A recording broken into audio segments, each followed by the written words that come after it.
Hello everyone. ನಾವು economic ಸರ್ವೆಯಲ್ಲಿ third chapter ಇದ್ದೀವಿ. ಥರ್ಡ್ ಚಾಪ್ಟರ್ ಅಲ್ಲಿ ಕೊನೆ ಹಂತದಲ್ಲಿ ಇದ್ದೀವಿ. ಇಲ್ಲಿ ಒಂದ್ 2 ಫಂಡ್ಸ್ ಇದೆ, ಅದನ್ನ ನೋಡ್ಕೋಬೇಕು. ಒಂದು ಕಿಟ್ವೆನ್ ಫಂಡ್ ಮತ್ತೆ ಕರ್ಸೆವ್ ವೆನ್ ಫಂಡ್ ಅಂತ. ಅಂದ್ರೆ ಹೇಳಿದ್ರೆ ಅದ್ ನಿಮ್ಗೆ ಅರ್ಥ ಆಗಲ್ಲ, ಬರ್ದು ಅದನ್ನ ಸಿಂಪ್ಲಿಫೈ ಮಾಡಿದಾಗ ಅಷ್ಟೇ ಗೊತ್ತಾಗುತ್ತೆ. ಕಿಟ್ವೆನ್ ಫಂಡ್ ಅಂಡ್ ಕರ್ಸೆವ್ ವೆನ್. ಕಿಟ್ವೆನ್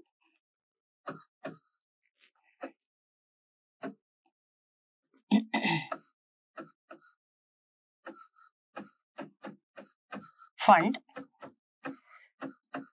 ಮತ್ತೆ ಇನ್ನೊಂದು ಕರ್ಸೆವ್ ವೆನ್.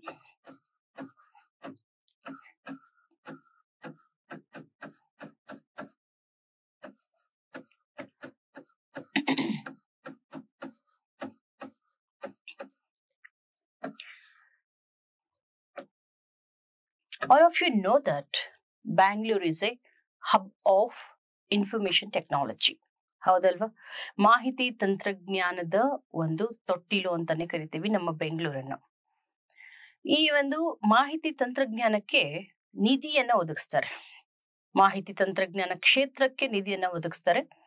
ಈಗ ಮಾಹಿತಿ ತಂತ್ರಜ್ಞಾನದಲ್ಲಿ ಸುಮಾರು other sectors also included. Okay, so ಬೇರೆ ಬೇರೆ ಕ್ಷೇತ್ರಗಳೆಲ್ಲ ಇದಾವೆ. ಇದನ್ನ ಸಿಂಪ್ಲಿಫೈ ಮಾಡೋದಾದ್ರೆ ಕಿಟ್ವೆನ್ ಫಂಡ್ ಅಂತ. ಕ್ವಶನ್ ಹೆಂಗ್ ಬರುತ್ತೆ, ನೀವೇನ್ ತಿಳ್ಕೊಬೇಕು ಅಷ್ಟನ್ನಷ್ಟೇ ನಾನು ಇಲ್ಲಿ ಹೇಳ್ತೇನೆ. ಓಕೆ, ಸೊ ತುಂಬಾ ನೀವು ಎಕನಾಮಿಕ್ ಸರ್ವೆಲ್ ಓದಿದ್ರೆ ಇದು ಕನ್ಫ್ಯೂಸ್ ಆಗ್ತೀರಾ. ಇಲ್ಲಿ ಸ್ವಲ್ಪ ಗಮನ ಕೊಡಿ. ಕೆ ಅಂದ್ರೆ ಕರ್ನಾಟಕ, IT ಅಂದ್ರೆ information technology. Okay, so when ಅಂದ್ರೆ ವೆಂಚರ್ ಕ್ಯಾಪಿಟಲ್ ಅಂತ. ವೆನ್ ಅಂದ್ರೆ ವೆಂಚರ್ ಕ್ಯಾಪಿಟಲ್ ಫಂಡ್. ಸೊ ಇದನ್ನೇ ಕಿಟ್ವೆನ್ ಫಂಡ್ ಅಂತ. Karnataka information technology, Karnataka information technology venture capital fund. Venture capital fund. So ಇದನ್ನ ನಾವು ಕಿಟ್ವೆನ್ ಫಂಡ್ ಅಂತ ಕರಿತೀವಿ. isn't it? ಇದರಲ್ಲಿ ಕಿಟ್ವೆನ್ ಫಂಡ್ 2, 3, 4 ಅಂತ ಇದೆ. ಯಾವ್ಯಾವ್ದಕ್ಕೆ ಅಂದ್ರೆ ಈ ವೆಂಚರ್ ಕ್ಯಾಪಿಟಲ್ ಫಂಡ್ ಅಂದ್ರೆ ಏನು? ವೆಂಚರ್ ಕ್ಯಾಪಿಟಲ್ ಫಂಡ್ ಈ ಒಂದು ಕಂಪನಿಗಳಲ್ಲಿ IT ಕಂಪನಿ, BT ಕಂಪನಿ ಅಥವಾ AI company, artificial intelligence company ಇದೆಲ್ಲ ಇರುತ್ತಲ್ಲ, ಈ ಕಂಪನಿಗಳಲ್ಲಿ ಆರಂಭಿಕವಾಗಿ ಬಂಡವಾಳ ಹೂಡ್ತಾರಲ್ಲ ಅವರಿಗೆ ಆರಂಭಿಕವಾದಂತಹ ಒಂದು ಅನುದಾನ ನಿಧಿಯನ್ನ ಏನ್ ಕೊಡ್ತೀವಿ ಅದಕ್ಕೆ ವೆಂಚರ್ ಕ್ಯಾಪಿಟಲ್ ಫಂಡ್ ಅಂತ ಕರೀತಾರೆ. ಓಕೆ, ಸೊ ಈ ಒಂದು ವೆಂಚರ್ ಕ್ಯಾಪಿಟಲ್ ಫಂಡ್ ಅನ್ನ ಸಾಮಾನ್ಯವಾಗಿ ಸರ್ಕಾರಗಳು ಕೂಡ ಕೊಡ್ತವೆ. ಓಕೆ, ಸೊ ಈಗ ಕಿಟ್ವೆನ್ ಫಂಡ್ ಇನ್ಫಾರ್ಮೇಶನ್ ಟೆಕ್ನಾಲಜಿಗೆ ಸೊ ವೆಂಚರ್ ಕ್ಯಾಪಿಟಲ್ ಫಂಡ್ ಅನ್ನ ಕೊಡೋದಕ್ಕೆ ಅದನ್ನ ಕಿಟ್ವೆನ್ ಫಂಡ್ ಅಂತ ಕರಿತೀವಿ. ಓಕೆ, ಸೊ ಸಿಂಪ್ಲಿಫೈ ಮಾಡಿ Karnataka information technology venture capital fund. Next KARSEMVEN. ಇದನ್ನ ಸಿಂಪ್ಲಿಫೈ ಮಾಡಿದ್ರೆ ಕರ್ನಾಟಕ ಸೆಮಿ ಕಂಡಕ್ಟರ್. ಸೆಮ್ ಅಂದ್ರೆ ಇದು ಕರ್ನಾಟಕ, KR ಕರ್ನಾಟಕ, ಸೆಮ್ ಅಂದ್ರೆ ಸೆಮಿ ಕಂಡಕ್ಟರ್.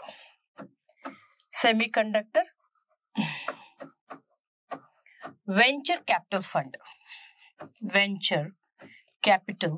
ಫಂಡ್. ಓಕೆ, ಇದನ್ನ ಕರ್ಸೆವ್ ವೆನ್ ಫಂಡ್ ಅಂತ ಕರಿತೀವಿ.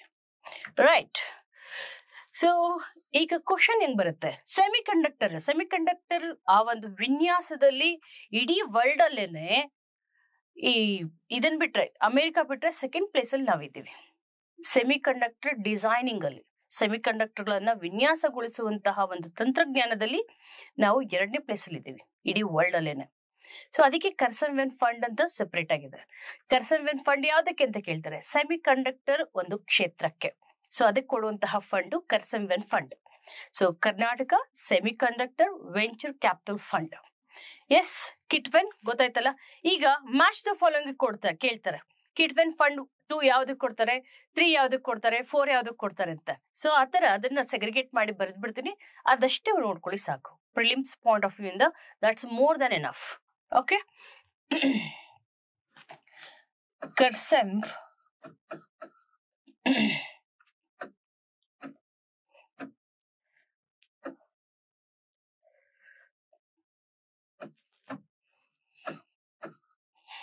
ಕಿಟ್ವೆನ್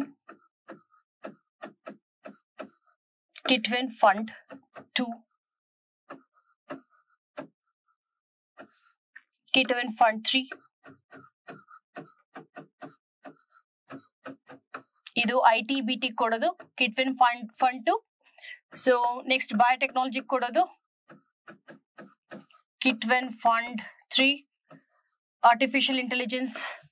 ಸೊ ಇಂಥದಕ್ಕೆ ಕೊಡೋದು Kitwen 4, Kitwen Fund 5, Kitwen Fund 5. ಲಾಸ್ಟ್ಗೆ Kersemven. Kersemven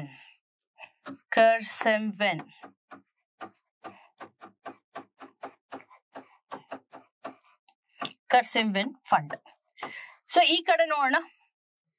ಸೊ ಇವೆಲ್ಲ ಕೂಡ fund ನೇಮುಗಳು. Kitwen Fund 2, Fund 3, Fund 4, Fund 5, Fund Kersemven fund ಅಂತ. ನೀವು ಕ್ವಶನ್ ಕೇಳಿದ್ರೆ ಇನ್ವೆಸ್ಟ್ಮೆಂಟ್ ಥೀಮ್ ಏನು ಅಂತ. ಸೊ ಇದಕ್ಕೆ ಇನ್ವೆಸ್ಟ್ಮೆಂಟ್ ಥೀಮ್ ಏನು ಅಂತಂದ್ರೆ Kitwen Fund 2ಗೆ ITBT and NT. IT ಅಂದ್ರೆ ಇನ್ಫಾರ್ಮೇಶನ್ ಟೆಕ್ನಾಲಜಿ, BT ಅಂದ್ರೆ ಬಯೋಟೆಕ್ನಾಲಜಿ ಅಂಡ್ NT ಅಂದ್ರೆ ನ್ಯಾನೋ ಟೆಕ್ನಾಲಜಿ. ಮಾಹಿತಿ ತಂತ್ರಜ್ಞಾನ, ಜೈವಿಕ ತಂತ್ರಜ್ಞಾನ ಹಾಗೂ ನ್ಯಾನೋ ತಂತ್ರಜ್ಞಾನ.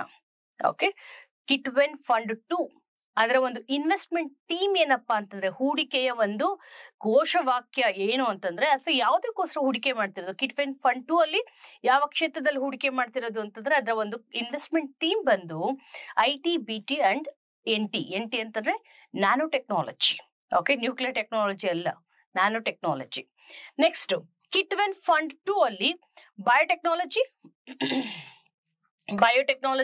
BT, agritech, agricultural technology, agritech. So next allied sector ಇದನ್ನ ಸೆಪರೇಟ್ ಆಗಿ ಕೊಟ್ಟಿದ್ದಾರೆ. ಸೆಪರೇಟ್ Kitwen Fund ಅಲ್ಲಿ ಬಯೋಟೆಕ್ನಾಲಜಿನೇ ಸೆಪರೇಟ್ ಆಗಿ ತಗೊಂಡಿದ್ದಾರೆ. Okay, Kitwen Fund 3 completely it is related with biotechnology, agribiotechnology and allied sector. ಕನ್ನಡದಲ್ಲಿ ಜೈವಿಕ ತಂತ್ರಜ್ಞಾನ, ಕೃಷಿ ಜೈವಿಕ ತಂತ್ರಜ್ಞಾನ ಮತ್ತು ಇತರೆ ಒಂದು ಕ್ಷೇತ್ರ ಅಂತ. ಸೊ ಇದು investment theme Kitwen Fund 3ಗೆ. Kitwen Fund 4 ಇದ್ಯಾವ್ದು ಗೊತ್ತಾ? AVGC ಅಂತ. ಈ AVGC ಪಾಲಿಸಿ ಅಂತ ತಂದಿರುವಂತಹ ಏಕೈಕ ರಾಜ್ಯ ನಮ್ಮ Karnataka. Okay, so avionics, visuals, gaming and comics ಅಂತ ಕರಿತೀವಿ. ಈ AVGC policy it is for the first time brought by Karnataka. Okay, for the first time, so we have issued such policy, we have formulated such policy in India. Okay, Kitwen Fund 5. Kitwen Fund 5 ಯಾವ್ದಕ್ಕಿರ್ಬೋದು guess ಮಾಡಿ. So emerging ಒಂದು technologies ಯಾವ್ದಪ್ಪ ಇವಾಗ? Artificial intelligence, machine learning, ಹೌದಾ? So ಅದಕ್ಕೆ ಸಂಬಂಧಿಸಿದ Kitwen 5 it is related with artificial intelligence, machine learning, ML. Artificial intelligence ಅಂದ್ರೆ ಕೃತಕ ಬುದ್ಧಿಮತ್ತೆ, ಮೆಷಿನ್ ಲರ್ನಿಂಗ್ ಮತ್ತೆ ರೋಬೋಟಿಕ್ಸ್. ಆರ್ಟ್ ಪಾರ್ಕ್ ನೆನಪಿದ್ಯಾ ನಿಮ್ಗೆ? ಆರ್ಟ್ ಪಾರ್ಕ್ ಅಂತ ಹೇಳಿದ್ದೆ. ಆರ್ಟ್ ಪಾರ್ಕ್ ಅಂತಂದ್ರೆ AI ರೋಬೋಟಿಕ್ಸ್ ಟೆಕ್ನಾಲಜಿ ಪಾರ್ಕ್ ಅಂತ ಅಲ್ವಾ?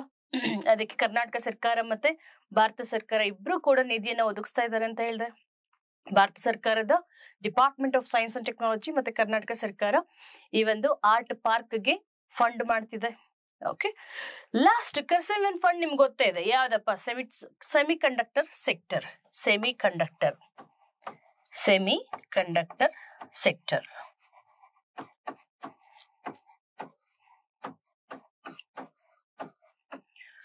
ಸೊ ಹೀಗೆ ನಿಮಗೆ ಕ್ವಶನ್ಸ್ ಕೇಳೋ ಚಾನ್ಸಸ್ ಬಹಳ ಇರುತ್ತೆ, ರೈಟ್? ಸೊ Kitwen Fund 2 ಅಲ್ಲಿ ಸೊ ಇದೇನಾದ್ರು ಇದ್ರ ಇನ್ವೆಸ್ಟ್ಮೆಂಟ್ ಥೀಮ್ ಹೇಳದ್ನಲ್ಲ, ITBT ಮತ್ತೆ NT ಅಂದ್ರೆ ನ್ಯಾನೋ ಟೆಕ್ನಾಲಜಿ. ಸೊ ಇದನ್ನ ಫಸ್ಟ್ ಟೈಮ್ ಲಾಂಚ್ ಮಾಡಿದ್ದು, ಈ ಫಂಡ್ ಅನ್ನ ಲಾಂಚ್ ಮಾಡಿದ್ದು 2008-9 ಅಲ್ಲಿ, ರೈಟ್? ಇದೇನ್ ಮಾಡುತ್ತೆ ಅಂತಂದ್ರೆ ಇಟ್ ಅಂಡರ್ಟೇಕ್ಸ್ ಇನ್ವೆಸ್ಟ್ಮೆಂಟ್ ಮಾಡೋದು, ಹೂಡಿಕೆ ಮಾಡೋದು. ಯಾವ ಕ್ಷೇತ್ರದಲ್ಲಿ? ಮಾಹಿತಿ ತಂತ್ರಜ್ಞಾನ, ಜೈವಿಕ ತಂತ್ರಜ್ಞಾನ ಮತ್ತು ನ್ಯಾನೋ ತಂತ್ರಜ್ಞಾನ. ಸೊ ಇದರಲ್ಲಿ ಹೂಡಿಕೆ ಮಾಡೋದಕ್ಕೆ Kitwen Fund 2 ಅಂತ ಕರಿತೀವಿ. Okay, next Kitwen 3 it is completely biotechnology. As I told you, Kersemven fund ಅಲ್ಲಿ ನೋಡಿ, ಇದು ಈ ಸೆಮಿ ಕಂಡಕ್ಟರ್ಸ್ ಅಂತ ಹೇಳಿದ್ನಲ್ಲ, ಇಡೀ ಒಂದು ಇಂಡಿಯಾದಲ್ಲೇ ಬ್ಯಾಂಗ್ಳೂರ್ನ ನಾವು hub of this biotechnology labs ಅಂತ ಕರಿತೀವಿ. ಬೆಂಗಳೂರು ಇದೆಯಲ್ಲ, ಸೊ ಬಯೋಟೆಕ್ನಾಲಜಿ ಡಿಫೆನ್ಸ್ ಲ್ಯಾಬ್ಸ್ಗೆ ಬಯೋಟೆಕ್ನಾಲಜಿ ಬಳಸ್ಕೊಳ್ಳೋದಾದ್ರೆ ಅದು ಹೆಚ್ಚಿನದಾಗಿ ನಮ್ಮ ಬೆಂಗಳೂರನ್ನ ಬಳಸ್ಕೋತಾರೆ. ಸೊ ಅಷ್ಟೇ ಅಲ್ಲ, ನಿಮ್ಮ ಒಂದು ಈ largest hub of semi conductor design companies ಆಗ್ಲೇ ಹೇಳಿದ್ನಲ್ಲ, ಒಂದು ಇಡೀ ವರ್ಲ್ಡ್ ಅಲ್ಲಿ ಅಮೆರಿಕ ಇದೆ. ಅಮೆರಿಕದಲ್ಲಿ ಕ್ಯಾಲಿಫೋರ್ನಿಯಾ, ಬೇ ಆಫ್ ಕ್ಯಾಲಿಫೋರ್ನಿಯಾ ಅಂತ ಕರಿತೀವಿ. ಕ್ಯಾಲಿಫೋರ್ನಿಯಾ ಬಿಟ್ರೆ second largest destination for semi conductor designing, semi conductor ವಿನ್ಯಾಸದಲ್ಲಿ. ಸೊ ಇಡೀ ವಿಶ್ವದಲ್ಲೇನೆ 2ನೇ ಸ್ಥಾನದಲ್ಲಿರೋದು ನಮ್ಮ ಬೆಂಗಳೂರು. ಫಸ್ಟ್ ಯಾವುದು? ಕ್ಯಾಲಿಫೋರ್ನಿಯಾ. ಸೆಕೆಂಡ್ ಬಂದು ಬೆಂಗಳೂರು.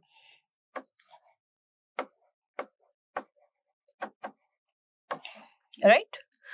ಸೊ ಕ್ಯಾಲಿಫೋರ್ನಿಯಾ ಆದ್ಮೇಲೆ ಬೆಂಗಳೂರು, ಬೇ ಏರಿಯಾ ಇನ್ ಕ್ಯಾಲಿಫೋರ್ನಿಯಾ ಅಂತ ಹೇಳ್ತಾರೆ.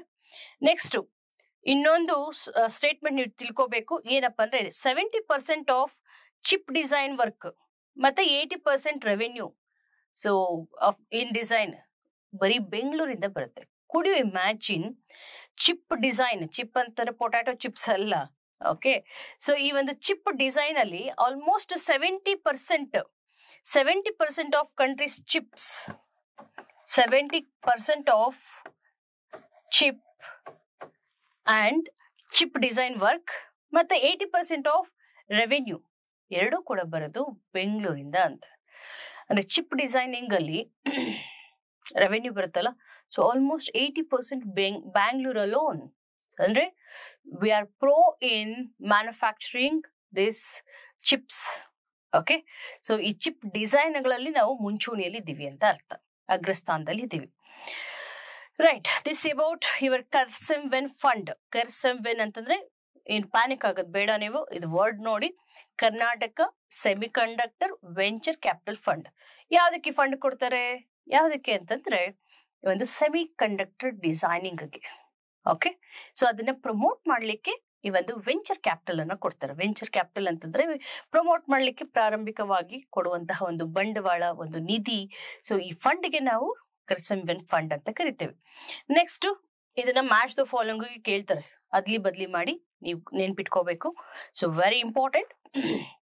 ಕಿಟ್ವೆನ್ ಫಂಡ್ 4 ಯಾವ್ದಕ್ಕಪ್ಪ? ಎವಿಜಿಸಿ ಕೇಳಿ. ಎ ಅಂದ್ರೆ ಅನಿಮೇಷನ್, ವಿ ಅಂದ್ರೆ ವಿಜುವಲ್ಸ್, ಜಿ ಅಂದ್ರೆ ಗೇಮಿಂಗ್, ಸಿ ಅಂದ್ರೆ comics. Animation, visuals, gaming and comics. Okay, first ever Karnataka is the first ever state to launch this AVGC policy. Okay, so ನಾವೇ ಮೊಟ್ಟ ಮೊದಲ ಒಂದು ರಾಜ್ಯ ಯಾವುದು ಎವಿಜಿಸಿ ಪಾಲಿಸಿನ ತಂದಿರೋದು ಅಂತಂದ್ರೆ ಅದು ಕರ್ನಾಟಕ. ಅದೊಂದು ಲೈನ್ ಬರ್ಕೋಬೇಕು. ಸೊ ಈ ಫಂಡ್ ಅನ್ನ, ಎವಿಜಿಸಿ ವೆಂಚರ್ ಕ್ಯಾಪಿಟಲ್ ಫಂಡ್ ನ ಇನಿಷಿಯೇಟ್ ಮಾಡಿರೋದು ಯಾರು ಗೊತ್ತಾ? ನೆನಪಿದ್ಯಾ ನಿಮ್ಗೆ? ಕರ್ನಾಟಕ ಇನ್ಫಾರ್ಮೇಶನ್ ಟೆಕ್ನಾಲಜಿ ಸೊಸೈಟಿ ಅಂತ ಹೇಳ್ದೆ, KITS ಸ್ಟಾರ್ಟಿಂಗ್ ಅಲ್ಲಿ ಹೇಳ್ದೆ, which promote investment in technology ಅಂತ. So it is this AVGC ಇದನ್ನ ಇನಿಷಿಯೇಟ್ ಮಾಡಿದವ್ರು ಯಾರು ಅಂದ್ರೆ KITS, Karnataka information technology society, KITS. Right. And ಇದನ್ನ ಮ್ಯಾನೇಜ್ ಮಾಡೋದು ಯಾರು ಅಂದ್ರೆ ಕ್ಯಾಂಪ್ಕೋ ಅಂದ್ರೆ Karnataka asset management company. Initiate ಮಾಡಿರೋದು ಕಿಟ್ಸ್, ಮ್ಯಾನೇಜ್ ಮಾಡೋದು CAMPCO, Karnataka asset management company. Okay, so ಇದನ್ನ ಕೇಳ್ಬೋದು ಕ್ವಶನ್ ನಿಮಗೆ ಕೇಳಿದ್ರೆ. ರೈಟ್. ಇದಕ್ಕೆ ಎಷ್ಟು ಆಲ್ಮೋಸ್ಟ್ ಸೆಬಿ ರಿಜಿಸ್ಟರ್ಡ್ ಇದೆ, 20 ಕೋಟಿ ಹಂಗೆ ಖರ್ಚು ಇನ್ವೆಸ್ಟ್ ಮಾಡಿದ್ದಾರೆ. ಎನಿವೆ ಇಷ್ಟು ಸಾಕು ಕಿಟ್ವೆನ್ ಫಂಡ್ 4ಗೆ. ಕಿಟ್ವೆನ್ ಫಂಡ್ 5, ಸೊ ಇದರ ಇನ್ವೆಸ್ಟ್ಮೆಂಟ್ ಥೀಮ್ ಆಲ್ರೆಡಿ ಗೊತ್ತು ನಿಮ್ಗೆ. ಏನು? AI ಅಂದ್ರೆ ಆರ್ಟಿಫಿಷಿಯಲ್ ಇಂಟೆಲಿಜೆನ್ಸು, ಮೆಷಿನ್ ಲರ್ನಿಂಗು, ರೊಬೋಟಿಕ್ಸು, ಮೆಡ್ಟೆಕ್ ಅಂತಾನು ಇದೆ. Okay, beyond Bangalore cluster seed fund for startups.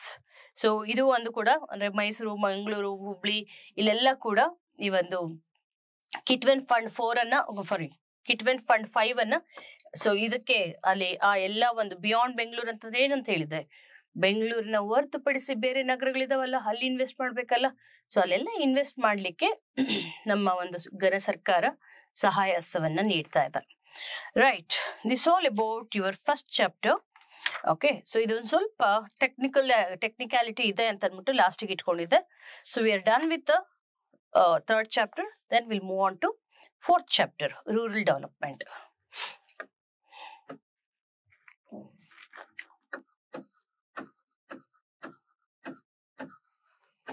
ಗ್ರಾಮೀಣಾಭಿವೃದ್ಧಿ, ರೂರಲ್ ಡೆವಲಪ್ಮೆಂಟ್, ಗ್ರಾಮೀಣಾಭಿವೃದ್ಧಿ. ಭಾರತ ಹಳ್ಳಿಗಳ ದೇಶ. India is A village nation. ಹೌದಾ? ವಿಲೇಜ್ ಕಂಟ್ರಿ ಅಥವಾ ವಿಲೇಜ್ ನೇಷನ್ ಅಂತ ಕರಿತೀವಿ. ಸೊ ಹಿಂದೆ ಆಲ್ಮೋಸ್ಟ್ 90ಕ್ಕೂ ಹೆಚ್ಚು ಜನಸಂಖ್ಯೆ ಹಳ್ಳಿಗಳಲ್ಲಿ ವಾಸ ಆಗ್ತಿದ್ರು. More than 90% of population were living in rural areas. ಅದಕ್ಕೇನೆ ಅನ್ಸುತ್ತೆ ಗಾಂಧೀಜಿಯವರು ಗ್ರಾಮೋದಯ ಸರ್ವೋದಯ ಅಂತ ಒಂದು ಹೇಳಿಕೆ ಕೊಟ್ರು. ಅರ್ಥ ಏನ್ ಗೊತ್ತಾ? ಗ್ರಾಮಗಳು ಉದ್ಧಾರ ಆದ್ರೆ, ಗ್ರಾಮಗಳು ಬೆಳವಣಿಗೆ ಆದ್ರೆ ಇಡೀ ಒಂದು ದೇಶದ ಸರ್ವಾಂಗೀಣ ಅಭ್ಯುದಯ ಆಗುತ್ತೆ ಅಂತ. Okay, if you develop villages there will be a comprehensive holistic development of India ಅಂತ. ಹಳ್ಳಿಗಳನ್ನು ಅಭಿವೃದ್ಧಿ ಮಾಡಿದ್ರೆ ಸಾಕು, ದೇಶ ಆದಷ್ಟು ಅಭಿವೃದ್ಧಿ ಆಗುತ್ತದೆ. Because majority of our population lives in rural areas are villages. ಹೌದಲ್ವಾ? ಆದ್ರೆ ಸೊ ವಿಷಾದನೀಯ ಸಂಗತಿ ಅಂದ್ರೆ ಇಂದಿಗೂ ಕೂಡ ಹಳ್ಳಿಗಳು, ಕೆಲವು ಕುಗ್ರಾಮಗಳಲ್ಲಿ ವಿದ್ಯುತ್ ಸಂಪರ್ಕ ಇಲ್ಲ, ರಸ್ತೆ ಸಂಪರ್ಕ ಇಲ್ಲ, ಶೌಚಾಲಯಗಳಿಲ್ಲ, ಮೂಲಭೂತ ಸೌಕರ್ಯಗಳಿಲ್ಲದೆ ಸೊರಗ್ತಾ ಇದ್ದಾವೆ. Even today we are having some lacunae with respect to infrastructure. Okay, so we are facing crisis. So especially drinking water problem crisis ಎಲ್ಲಿ ಹಳ್ಳಿಗಳಲ್ಲಿ. Okay, and even bad weather roads ಅಥವಾ ಅಲ್ಲಿ ಒಳ್ಳೆ ರಸ್ತೆಗಳ ಸಂಪರ್ಕ ಏನು ಇಲ್ಲದೆ ಇವಾಗಲೂ ಕೂಡ ಎಷ್ಟೋ ಹಳ್ಳಿಗಳು ವಿದ್ಯುತ್ ಅನ್ನ ಕಂಡಿಲ್ಲ, ಗೊತ್ತಾ? ಓಕೆ, ಕುಗ್ರಾಮಗಳು ಅಂತಂದ್ರೆ ತುಂಬಾ ರಿಮೋಟ್ ವಿಲೇಜಸ್. ಸೊ ಅದಕ್ಕೋಸ್ಕರ ಗ್ರಾಮೀಣಾಭಿವೃದ್ಧಿ, ಅದಕ್ಕೆ ಅಂತ ಒಂದು ಚಾಪ್ಟರ್ ಇದೆ. ಸೊ ಫಸ್ಟ್, ಎಷ್ಟು percent population are living in rural areas ಅಂತ ತಿಳ್ಕೊಬೇಕು. ಸೊ ಹಳ್ಳಿಗಳಲ್ಲಿ ನಮ್ಮ ಕರ್ನಾಟಕದ ಶೇಕಡ 68.33%. If I'm not wrong. So yes, 61 point. I'm very sorry. 61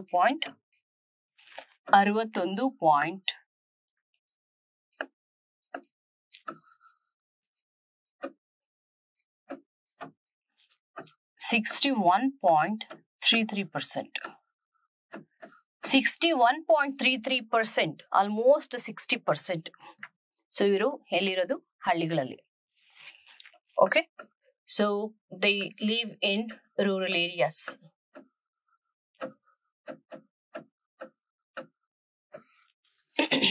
next, 61.33% rural areas ಅಂತಂದ್ರೆ ಅರ್ಬನ್ ಏರಿಯಾದಲ್ಲಿ quite obvious 38.67% in urban areas. ಅದನ್ನ ಅರ್ಬನ್ ಒಂದು ಡೆವಲಪ್ಮೆಂಟ್ ಅಂತ ಇದೆ, ಇನ್ನೊಂದು ಚಾಪ್ಟರ್, ಅಲ್ಲಿ ನೋಡೋಣ. ಹಳ್ಳಿಗಳಲ್ಲಿ ಎಷ್ಟು ಪರ್ಸೆಂಟ್ ಜನ ಇದ್ದಾರೆ ಅಂತಂದ್ರೆ ನಮ್ಮ ಕರ್ನಾಟಕದಲ್ಲಿ 61.33%. ಓಕೆ, ಆದ್ರೆ ಇಂಡಿಯಾ ತಗೊಂಡ್ಬಂದ್ರೆ, ಸೊ ಇದು ಕರ್ನಾಟಕ ಫಿಗರ್ಸ್.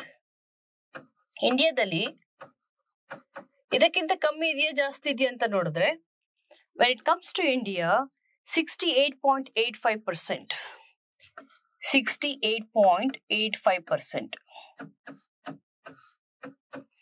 68 ಅಥವಾ approximately 69%. 69% of population are living in urban areas. Sorry, 68% of Indian population are living in rural areas. ನಮ್ಮ ಭಾರತೀಯ ಒಟ್ಟು ಜನಸಂಖ್ಯೆಯಲ್ಲಿ ಶೇಕಡ 68% ಜನಸಂಖ್ಯೆ ಎಲ್ಲಿದಾರಪ್ಪ ಅಂತಂದ್ರೆ ಈ ಒಂದು ಹಳ್ಳಿಗಳಲ್ಲಿ ವಾಸ ಆಗಿದ್ದಾರೆ. Okay, 68.85% India. ಅರ್ಥ ಏನು? ಜಾಸ್ತಿ ಅರ್ಬನೈಸ್ ಆಗಿರೋದು ಇಂಡಿಯಾನ ಕರ್ನಾಟಕ. ಮೈಗ್ರೇಷನ್ ಇಂದ, ಅರ್ಬನೈಸೇಷನ್ ಇಂದ ತುಂಬಾ ಜನ ಹಳ್ಳಿಗಳಿಂದ ವಲಸೆ ಹೋಗಿ ಸೊ ಈಗ ಸಿಟಿಗಳಲ್ಲಿ ಬಂದು ನೆಲೆಸಿದ್ದಾರೆ. ಅಷ್ಟೇ ಅಲ್ಲ, ಈ ಒಂದು ಮಾನ್ಸೂನ್ ಅನಿಶ್ಚಿತತೆ, ಓಕೆ, ಅನ್ಸರ್ಟನ್ ಮಾನ್ಸೂನ್, ಸೊ ಅಥವಾ ಈ ಒಂದು ಪುಷ್ ಫ್ಯಾಕ್ಟರ್ಸ್, ಪುಲ್ ಫ್ಯಾಕ್ಟರ್ಸ್ ಅಂತ ಕರಿತೀವಿ. ಸಿಟಿಯಲ್ಲಿ ಇರುವ ಕೈ ಬೀಸಿ ಕರೆಯುವಂತಹ ವಿಪುಲ ಅವಕಾಶಗಳು, wider opportunities in urban areas, they attract rural people. ಇವಾಗ ಗಿಗ್ ವರ್ಕರ್ಸ್ ಎಲ್ಲ ಜಾಸ್ತಿ ಇದಾರಲ್ಲಪ್ಪ, ಗಿಗ್ ಕಾರ್ಮಿಕರು. ಯಾಕೆ ಅಂತಂದ್ರೆ ಹಳ್ಳಿಗಳಿಂದ ಬಂದಿರೋರು ಅವರೆಲ್ಲ. ಎಸ್, ಎನಿ ಹೌ, ಸೊ ಜಾಸ್ತಿ ಅರ್ಬನೈಸ್ಡ್ ಇಂಡಿಯಾದಲ್ಲ, ಕರ್ನಾಟಕನೇ ಜಾಸ್ತಿ ಅರ್ಬನೈಸ್ಡ್. ಯಾಕಂದ್ರೆ 61% ಹಳ್ಳಿಗಳಲ್ಲಿದ್ದಾರೆ, ರೂರಲ್ ಏರಿಯಾಸ್ ಅಲ್ಲಿ. ಆದ್ರೆ ಇಂಡಿಯಾದಲ್ಲಿ ಬಂದ್ರೆ 68%. ಎಸ್, ಇನ್ನು ಇದನ್ನ ತಗೊಂಡ್ರೆ ಈಗ ನಮ್ಮ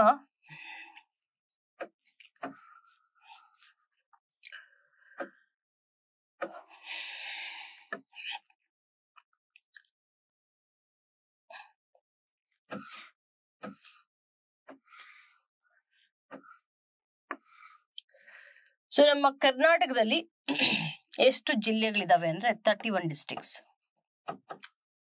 31 ಡಿಸ್ಟ್ರಿಕ್ಟ್ಸ್ ಇದಾವೆ. ಎಷ್ಟು ತಾಲೂಕುಗಳಿದಾವೆ ಅಂದ್ರೆ 239 ತಾಲೂಕ್ಸ್.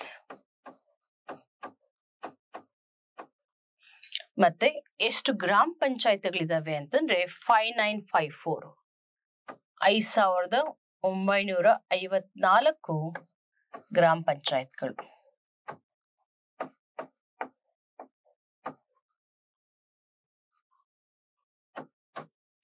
ಓಕೆ, 31 ಜಿಲ್ಲೆಗಳು, 239 ತಾಲೂಕುಗಳು, ಮತ್ತೆ 5954 ಗ್ರಾಮ ಪಂಚಾಯತ್ಗಳು. ಇಷ್ಟು. ಸೊ ಮತ್ತೆ ಯಾಕಂದ್ರೆ ನಿಮ್ಗೆ ಡೆಮೋಕ್ರೆಟಿಕ್ ಡಿಸೆಂಟ್ರಲೈಸೇಷನ್ ಅಂತ ಗೊತ್ತಿರುತ್ತೆ, ಬಲವಂತರಾಯ್ ಮೆಹ್ತಾ ಕಮಿಟಿ. ಸೊ ಇದು ಏನಂತ ಹೇಳ್ತಪ್ಪ ಅಂತಂದ್ರೆ ಒಂದು ಕಮ್ಯುನಿಟಿ ಡೆವಲಪ್ಮೆಂಟ್ ಪ್ರೋಗ್ರಾಮ್ ಅಂತ ಇರುತ್ತೆ, ಸಮುದಾಯ ಅಭಿವೃದ್ಧಿ ಯೋಜನೆ ಅಂತ 1951-52 ಅಲ್ಲಿ ತರ್ತಾರೆ. ಅದರ ಒಂದು ಪರಿಷ್ಕರಣೆ ಮಾಡಿ ಅಂತ ನೆಹರು ಅವರು ಬಲವಂತರಾಯ್ ಮೆಹ್ತಾ ಕಮಿಟಿನ ನೇಮಕ ಮಾಡ್ತಾರೆ. ನೇಮಕ ಮಾಡಿದಾಗ ಬಲವಂತರಾಯ್ ಮೆಹ್ತಾ ಏನ್ ಹೇಳ್ತಾರೆ ಅಂತಂದ್ರೆ, ಸೊ ಈ ಒಂದು ಯೋಜನೆಗಳು ಸಮರ್ಪಕವಾಗಿ ಜಾರಿಗೊಳ್ಬೇಕು ಅಂತಂದ್ರೆ ಇಲ್ಲಿ ಡೆಮೋಕ್ರೆಟಿಕ್ ಡಿಸೆಂಟ್ರಲೈಸೇಷನ್ ಅಥವಾ ಪ್ರಜಾಸತ್ತಾತ್ಮಕ ವಿಕೇಂದ್ರೀಕರಣ ಆಗ್ಬೇಕು ಅಂತ. So these funds has to the schemes, for the effective implementation of these schemes there should be democratic decentralization ಅಂತ ಹೇಳ್ತಾರೆ. ಆಮೇಲೆ ಅದಕ್ಕೆ ಅಂತ ಅಶೋಕ್ ಮೆಹ್ತಾ ಅಂತ ಬರುತ್ತೆ, ಇನ್ನೊಂದು ಹೊಸ ಕಮಿಟಿ. ಸೊ JVP ಕಮಿಟಿ, ಇವೆಲ್ಲ ಗೊತ್ತಾ ನಿಮ್ಗೆ, ಪಾಲಿಟಿಯಲ್ಲಿ ಓದಿರ್ತೀರ. ಸೊ ಈ ಒಂದು ನಿಮ್ಗೆ ಗೊತ್ತಿರ್ಬೇಕು, 73rd ಕಾನ್ಸ್ಟಿಟ್ಯೂಷನ್ ಅಮೆಂಡ್ಮೆಂಟ್ ಆಕ್ಟ್ ಅಂತ ಆಗುತ್ತಲ್ಲ. So constitution amendment act PV Narasimha Rao ಇರ್ತಾರೆ ಪ್ರೈಮ್ ಮಿನಿಸ್ಟರ್. ಈ ಆಕ್ಟ್ ಅನ್ನ ಇಂಡಿಯಾದಲ್ಲಿ ತರ್ತಾರೆ. ಇಡೀ ಒಂದು ಇಷ್ಟು ರಾಜ್ಯಗಳಲ್ಲಿ ಫಸ್ಟ್ ಈ ಆಕ್ಟ್ ಅನ್ನ ಅಳವಡಿಸಿಕೊಂಡಂತಹ ರಾಜ್ಯ Karnataka. Karnataka is the first state. Karnataka is the first state to pass ಲೆಗಿಸ್ಲೇಷನ್.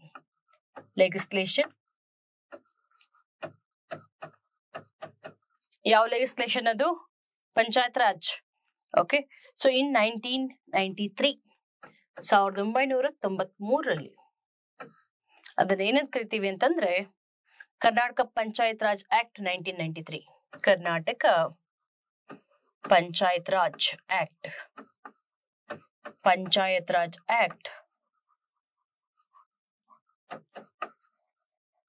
1993.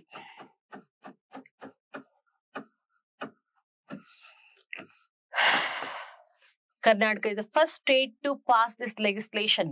ಈ ಶಾಸನವನ್ನ ಮೊದಲ ಬಾರಿಗೆ ಜಾರಿ ಮಾಡಿದಂತಹ ಮೊಟ್ಟ ಮೊದಲ ರಾಜ್ಯ ಕರ್ನಾಟಕ.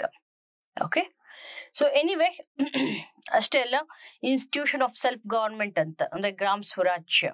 ಸೊ ಇದನ್ನು ಕೂಡ ಅಳವಡಿಸ್ಕೋತೀವಿ ನಾವು. ಈಗ ಹಳ್ಳಿಗಳನ್ನ ಅಭಿವೃದ್ಧಿ ಮಾಡೋದು. ಗ್ರಾಮೀಣ ಅಭಿವೃದ್ಧಿ ಅಂದ್ರೆ ಏನು? ಗ್ರಾಮೀಣ ಅಭಿವೃದ್ಧಿಲಿ ಫಸ್ಟ್ ಬಂದು ನಮ್ಗೆ ಡಿಜಿಟಲ್ ಇನ್ಫ್ರಾಸ್ಟ್ರಕ್ಚರ್ ಇಲ್ದಿದ್ರು ಪರವಾಗಿಲ್ಲ, ಬೇಸಿಕ್ ಫೆಸಿಲಿಟಿ ಬೇಕಲ್ಲಪ್ಪ. ಬೇಸಿಕ್ ಫೆಸಿಲಿಟಿಲಿ first and foremost basic infrastructure is housing. ಮನೆ ಇಲ್ದೆ, ಓಕೆ, ಮನೆ ಇಲ್ದೆ ಮನುಷ್ಯ ಎಷ್ಟು ಸಂಪಾದನೆ ಮಾಡಿದ್ರು ಕೂಡ ಅದನ್ನ ಇಟ್ಕೊಳಕ್ಕಾದ್ರೂ ಮನೆ ಬೇಕಲ್ವಾ? ಅವನದೇ ಆದಂತಹ ಒಂದು ಸೂರ್ ಅಂತ ಇರಬೇಕು. ಓಕೆ, ಸೂರ್ ಇಲ್ಲ ಅಂತಂದ್ರೆ ಅವನ ಒಂದು ಬದುಕು ಬಹಳ ಅನಿಶ್ಚಿತ ಆಗಿರುತ್ತೆ. ಸೊ ಅದಕ್ಕೋಸ್ಕರ government has given utmost priority for construction of houses to houseless people. ವಸತಿ ರಹಿತರಿಗೆ ಈ ಒಂದು ಸೂರುಗಳನ್ನ ನಿರ್ಮಾಣ ಮಾಡ್ಕೊಡುವಂಥದ್ದು ಹೌಸಿಂಗ್ ಪ್ರಾಜೆಕ್ಟ್ಸ್. ಓಕೆ, ಸೊ ಅದರಲ್ಲಿ ರೂರಲ್ ಹೌಸಿಂಗ್ ಅಲ್ಲಿ as I told you it's a basic need, ಇದೇನ್ ಲಕ್ಸುರಿ ಅಲ್ಲ. ರೂರಲ್ ಹೌಸಿಂಗ್, ಗ್ರಾಮೀಣ ವಸತಿ, it's a basic need. First scheme ಬಂದು, ಅದಕ್ಕೂ ಮುಂಚೆ ಎಷ್ಟು ಜನ ಇದುವರೆಗೂ ಒಂದು ಸರ್ವೆ ಮಾಡ್ತಾರೆ, socio economic and caste census ಅಂತ, ಯಾವಾಗ 2011ರಲ್ಲಿ ಸಾಮಾಜಿಕ ಆರ್ಥಿಕ ಮತ್ತು ಜಾತಿ ಗಣತಿ ಅಂತ 2011ರಲ್ಲಿ. ಅದರ ಪ್ರಕಾರ ಕುಡ್ ಇಮ್ಯಾಜಿನ್ 40 ಲಕ್ಷಕ್ಕೂ ಹೆಚ್ಚು ಜನರು ವಸತಿ ಇಲ್ಲದೆ ಇರೋರು ಇದಾರಂತೆ. ಓಕೆ, ವಸತಿ ರಹಿತರಿದ್ದಾರಂತೆ. More than 40 lakh people are houseless according to 2011 socio-economic and caste census. Okay, that's the very saddest thing. ಇವಾಗೂ 40 ಲಕ್ಷ ನಮ್ಮ ಕರ್ನಾಟಕದಲ್ಲಿ ಸೊ ಮನೆ ಇಲ್ದಿರ ಇದ್ದಾರೆ ಅಂತಂದ್ರೆ ತುಂಬಾ ವಿಷಾದನೀಯ ವಿಚಾರ. ಎನಿವೆ, ಈ ಒಂದು ಹೌಸಿಂಗ್ ಅನ್ನ ಈಗ ಮನೆಗಳು ಕಟ್ಸ್ಕೊಡ್ಬೇಕು ಯಾರಿಗೆ, ಮನೆ ಇಲ್ದಿರೋರ್ಗೆ. ಈ ಉಸ್ತುವಾರಿ ಯಾರು ವಹಿಸ್ಕೋತಾರೆ? ಓಕೆ, ಗೌರ್ಮೆಂಟ್ ಇಂದ ಬರುವಂತಹ ಅನುದಾನವನ್ನ ಪಡೆದು ಯಾರಿಗ್ ಮನೆ ಇಲ್ವೋ ಅವ್ರನ್ನ ಕಟ್ಕೊಡ್ಬೇಕು. ಅದಕ್ಕಿಂತ ಒಂದು ಏಜೆನ್ಸಿ ಬೇಕಲ್ವಾ, ನೋಡಲ್ ಏಜೆನ್ಸಿ ಬೇಕಂತ ಅಲ್ವಾ. ಸೆಂಟ್ರಲ್ ಗೌರ್ಮೆಂಟ್ ಇಂದೂ ಬರುತ್ತೆ. ಓಕೆ, ಹೌಸಿಂಗ್ ಫಾರ್ ಆಲ್ ಅಂತ ಒಂದು ಸ್ಕೀಮ್ ಇದೆ, ಸರ್ವರಿಗೂ ಸೂರು ಅಂತ. ಆ ಫಂಡ್ ಅನ್ನ ತಗೊಂಡು ಮನೆಗಳು ಕಟ್ಕೊಡ್ಬೇಕು. ಈ ಒಂದು ಉಸ್ತುವಾರಿನ ಯಾರು ವಹಿಸಿರ್ತಾರೆ ಅಂತಂದ್ರೆ Rajiv Gandhi housing corporation limited. Rajiv Gandhi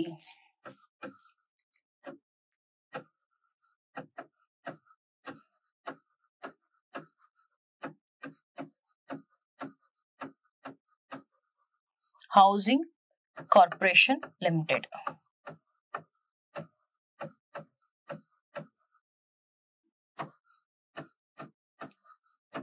Rajiv Gandhi housing corporation limited. Yes, so Rajiv Gandhi Housing Corporation Limited is a nodal agency to implement both center and state. So ಒಂದು ನೆನ್ಪಿಟ್ಕೋಬೇಕು ನೀವು, 2 ಪಾಯಿಂಟ್. ಈಗ ಯಾರಿಗೆ ಆಗ್ಲಿ ಗೊತ್ತಾಗುತ್ತಪ್ಪ, easily one can note down that Rajiv Gandhi housing corporation limited ಏನ್ ಕೆಲಸ ಮಾಡುತ್ತೆ ಅಂದ್ರೆ ಹೌಸಿಂಗ್ ಅಲ್ವಾ. ಸೊ ಮನೆಗಳನ್ನ, ವಸತಿಗಳನ್ನ ನಿರ್ಮಾಣ ಮಾಡಿ ಕೊಡೋದು. ಒಪ್ಕೊಳ್ಳೋಣ. ಕ್ವಶನ್ ಹೆಂಗ್ ಬರುತ್ತೆ ಗೊತ್ತಾ? So which implements the housing projects of state government only. Okay, ಹಿಂಗ್ ಕೊಟ್ರೆ ಸ್ಟೇಟ್ಮೆಂಟ್ ಸರಿನಾ ತಪ್ಪಾ? ತಪ್ಪು. Even this Rajiv Gandhi housing corporation limited will also construct houses taking fund from central government. So ಕೇಂದ್ರ ಸರ್ಕಾರದ ವಸತಿ ಯೋಜನೆಗಳನ್ನ ಮತ್ತು ರಾಜ್ಯ ಸರ್ಕಾರದ ವಸತಿ ಯೋಜನೆಗಳನ್ನ ಎರಡನ್ನೂ ನಿರ್ಮಾಣ ಮಾಡುವಂತಹ ಹೊಣೆಗಾರಿಕೆಯನ್ನ ಇದು ಹೊತ್ತಿರುತ್ತೆ. Okay, so first it will implement both state and center sponsored housing schemes. ರಾಜ್ಯ ಅನುದಾನಿತ ಮತ್ತು ಕೇಂದ್ರ ಅನುದಾನಿತ ವಸತಿ ಯೋಜನೆಗಳನ್ನ ನಿರ್ಮಾಣ ಮಾಡೋದು, ಅನುಷ್ಠಾನ ಮಾಡೋದು, ಫಸ್ಟ್ ಪಾಯಿಂಟ್. ಮತ್ತೆ ನಾವು ಯಾವ್ದ್ರ ಕೆಳಗಡೆ ಮಾತಾಡ್ತಿರೋದು? Rural housing. ಹಾಗಾದ್ರೆ ಗ್ರಾಮೀಣ ಭಾಗದಲ್ಲಿ ಕಟ್ಸೋ ಮನೆಗಳಿಗೆ ಮಾತ್ರನಾ ಅಥವಾ ನಗರ ಭಾಗದಲ್ಲಿ ಕಟ್ಸೋ ಮನೆಗಳಿಗೆ, ಅಥವಾ ಎರಡಕ್ಕೂನ ಅಂತಂದ್ರೆ ಇಲ್ಲೂ ಕೂಡ ಕ್ವಶನ್ ಕೇಳ್ಬೋದು. Rajiv Gandhi housing corporation limited will overview the construction activities in both rural and urban areas. ಗ್ರಾಮೀಣ ಮತ್ತು ನಗರ ಭಾಗ ಎರಡರಲ್ಲೂ ಕೂಡ ಒಂದು ವಸತಿ ನಿರ್ಮಾಣದ ಉಸ್ತುವಾರಿಯನ್ನ ಹೊಂದಿರುತ್ತೆ. Both rural and urban areas.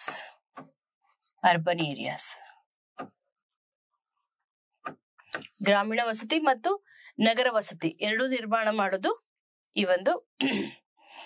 Especially ಯಾರಿಗೆ ಮನೆ ಯಾರಿಗೆ ಕಟ್ಸ್ಕೊಡ್ತಾರೆ? ಶ್ರೀಮಂತರಿಗೆ, ಎಲೈಟ್ ಕ್ಲಾಸ್ಗೆ ಅಲ್ಲ. Weaker sections, they construct houses for weaker sections, ದುರ್ಬಲ ವರ್ಗದವರಿಗೆ. ಈ 3 ಪಾಯಿಂಟ್ ಅನ್ನ ನೆನ್ಪಿಟ್ಕೋಬೇಕು. Rajiv Gandhi housing corporation limited. Okay, so ಇದು ಸೆಂಟ್ರಲ್ ಗವರ್ಮೆಂಟ್ ಸ್ಕೀಮ್ಸ್ ಅನ್ನು ಇಂಪ್ಲಿಮೆಂಟ್ ಮಾಡುತ್ತೆ, ಹೌಸಿಂಗ್ ಸ್ಕೀಮ್ಸ್ ಅನ್ನು ಸ್ಟೇಟ್ ಗವರ್ಮೆಂಟ್ ಇಂಪ್ಲಿಮೆಂಟ್ ಮಾಡುತ್ತೆ. ಮತ್ತೆ ಇದು ರೂರಲ್ ಏರಿಯಾಸ್ಗೂ ಇದೆ, ಅರ್ಬನ್ ಏರಿಯಾಸ್ಗೂ ವಸತಿ ನಿರ್ಮಾಣ ಮಾಡುತ್ತೆ. ಮತ್ತೆ ಯಾರಿಗೆ ಅಂದ್ರೆ ಎಸ್ಪೆಷಲಿ ವೀಕರ್ ಸೆಕ್ಷನ್ಸ್. ಓಕೆ, ಈಗ ಒಂದೊಂದು ಸ್ಕೀಮು ಕೂಡ will Jat down each and every scheme.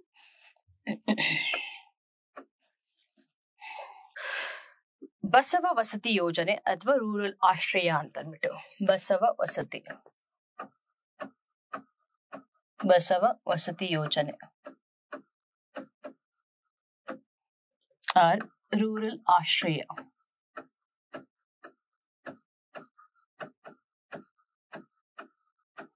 Basava ವಸತಿ ಯೋಜನೆ ಅಥವಾ ರೂರಲ್ ಆಶ್ರಯ ಸ್ಕೀಮ್ ಅಂತ.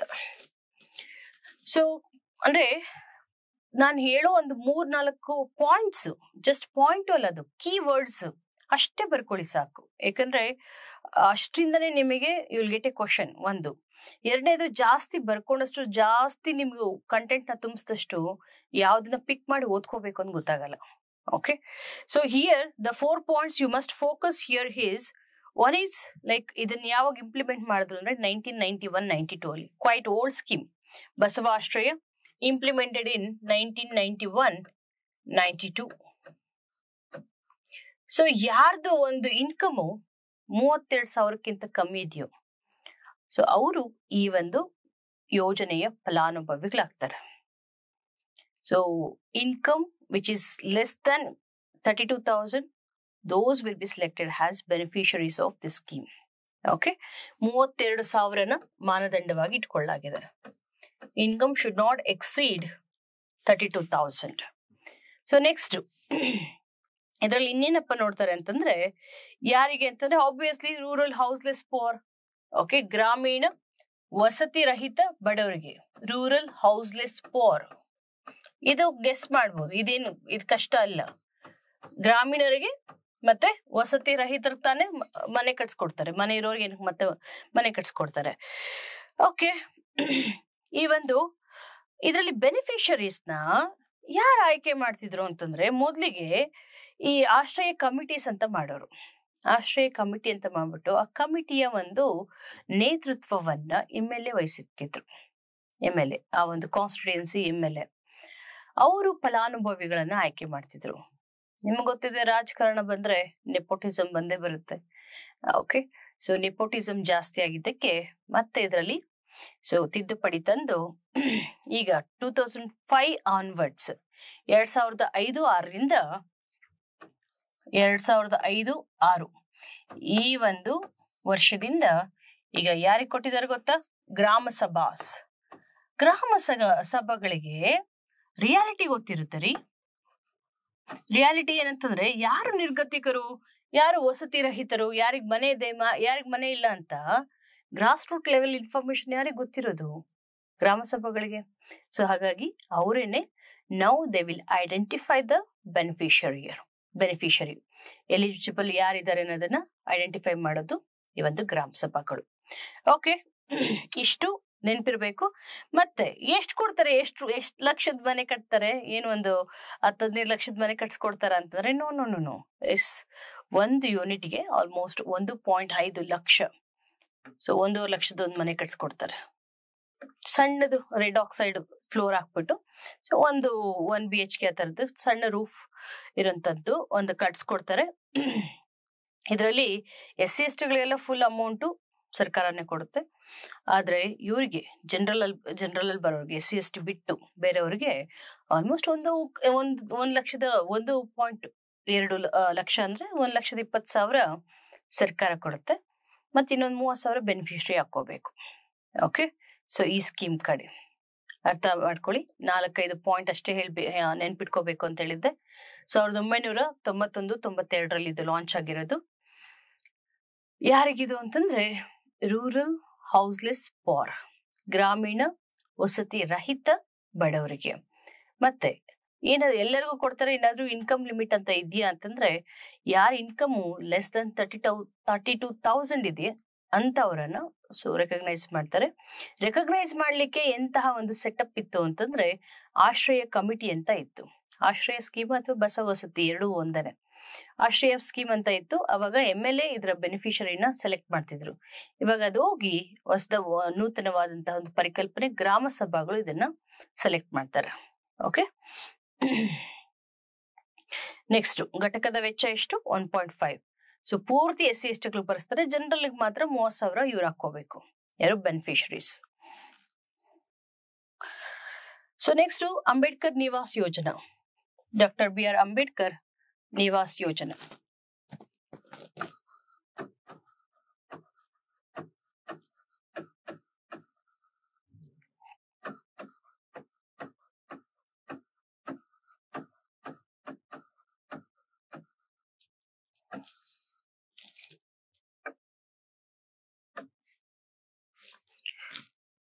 ಎಸ್, ಅಂಬೇಡ್ಕರ್ ನಿವಾಸ್ ಯೋಜನಾ.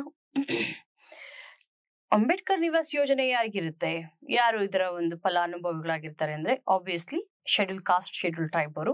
ಓಕೆ, ಶೆಡ್ಯೂಲ್ ಟ್ರೈಬ್ ಕೂಡ ಬರ್ತಾರೆ. ಮತ್ತೆ ಇದನ್ನ ಲಾಂಚ್ ಮಾಡಿದ್ದು 3 ಪಾಯಿಂಟ್ಸ್ ನೆನ್ಪಿಟ್ಕೋಬೇಕು. ಲಾಂಚ್ ಮಾಡಿದ ವರ್ಷ ಬಂದು 2015-16, quite recent scheme. Quite old ಯಾವುದು?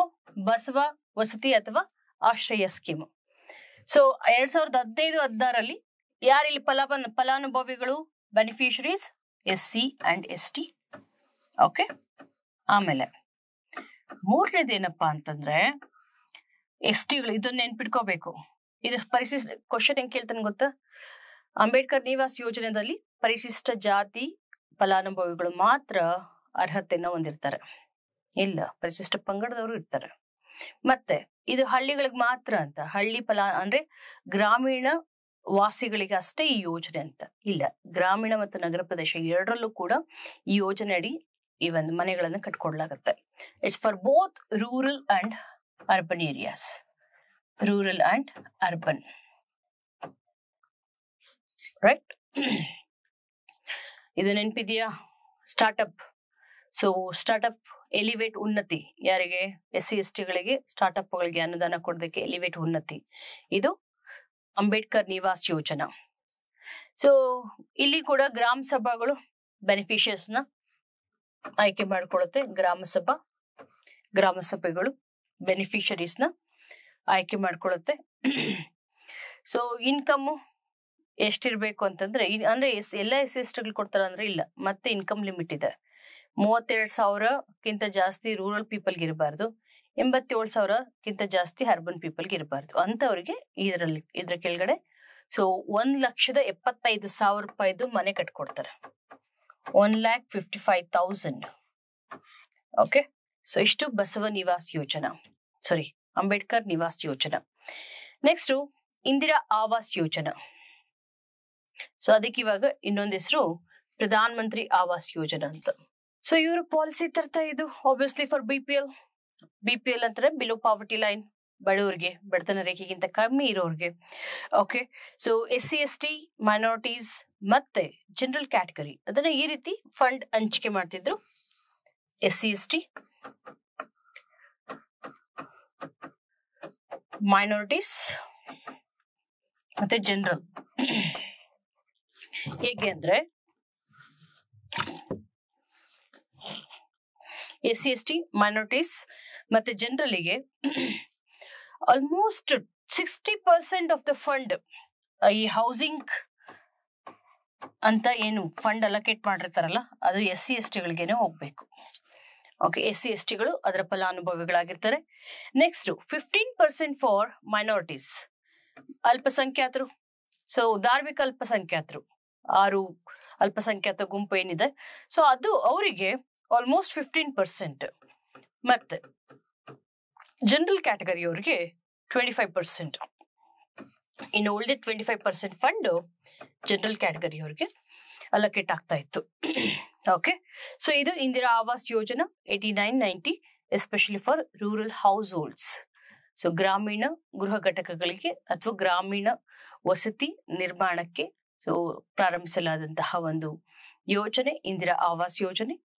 ಮತ್ತೆ ಫಂಡ್ ಅಲೋಕೇಶನ್ ಯಾವ್ದಕ್ ಮಾಡ್ತಾರೆ? 60% ಫಲಾನುಭವಿಗಳು ಇದರಲ್ಲಿ ಹೌಸಿಂಗ್ ಅಂತ ಫಂಡ್ ಇಟ್ಟಿರ್ತಾರಲ್ಲ, ಅದರಲ್ಲಿ 60% has to be given to schedule caste and schedule tribe beneficiaries. Okay, next Devaraj Urs housing scheme. Devaraj Urs housing scheme